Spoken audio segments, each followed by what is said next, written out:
Sport i dijabetes je projekt sufinanciran od Erasmus Plus sport programa Europske unije.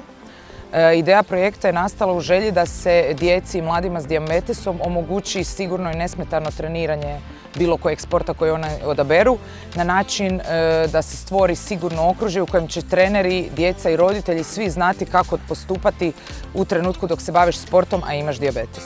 U sklopu ovog projekta napravili smo priručnik za sve ciljane skupine ovog projekta, to su djeca i mladi s dijabetesom, njihovi roditelji i ono najvažnije treneri. Priručnik smo napravili na neko različitih vrsta, zapravo kako bismo svakoj ciljanoj skupini na njihovoj razini objasnili tematiku sporta i dijabetesa, te se priručnik trenutno nalazi u testnoj fazi gdje testiramo sa obiteljima i njihovim trenerima ono što je napisano u priručniku kako bismo bili u potpunosti sigurni da nakon projekta priručnik može biti projekt, to jest knjiga sama za sebe koja će biti dovoljno jasna i obuhvaćati sve što nam je bitno.